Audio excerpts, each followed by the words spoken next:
Hello, hello, and welcome to yet another exciting installment of The Architect Address, the monthly-ish update video where I talk about the stuff I'm doing and the videos I've made over the past month. Ish.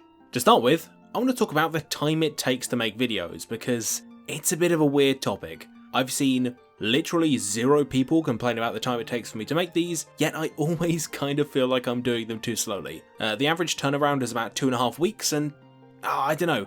It just feels like it's a little bit on the long side. I'd love to be able to get 2 videos out a month every month, but it just doesn't quite feel feasible.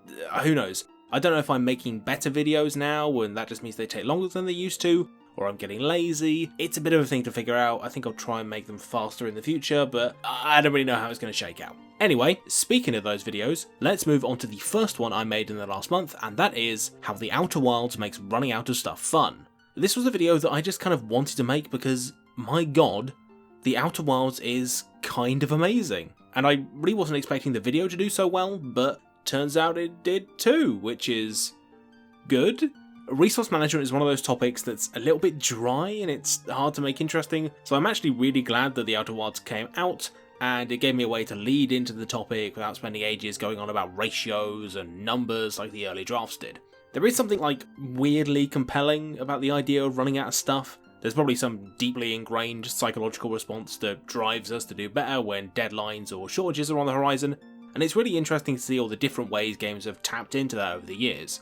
All in all, I think it was a pretty good video. There was one major gripe I had with the way I handled it, and that is that I really wasn't very clear when I said efficiency and fun are at odds during the kind of thesis statement bit, because there is like a whole genre of video games that are basically all about that, like Factorio, City Skylines, Dwarf Fortress, RimWorld, that all stuff. They're all about efficiency, but I was more talking about it in a meta context where beating the game or maximising your power level in the objective best way possible, that's boring, but the organic journey towards playing the game more efficiently, that is, obviously way more interesting. My bad on that one, I guess. Next up, the most recently released video, Engineering the Perfect Enemy.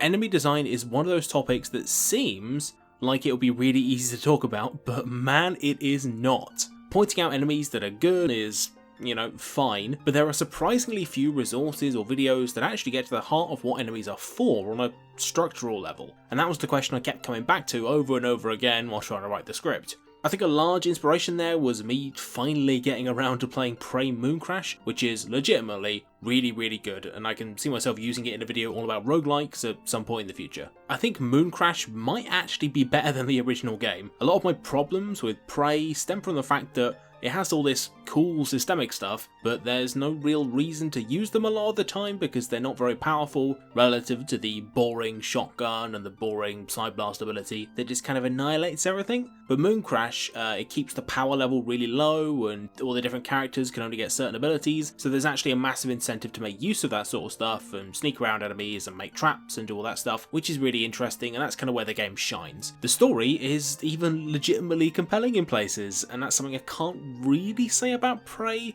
Prey's weird. Like, the beginning is really good, there's like a great setup, and then it just kind of meanders around for ages until the final 10 minutes, which is good again. I wouldn't say it's good, but yeah, Mooncrash has got its twists and turns, there's like an actual plot there, there's some good characters, and I've not quite finished it yet, but I think I know how it's going to end, and it's quite good. I like how it gives some structure to the roguelike bit, and there's like an actual plot, despite the freeform nature of it. That's good. But that's enough rambling about Prey. I will let you go. Have a fun day, and I will see you in the next installment of The Architect Address. Bye!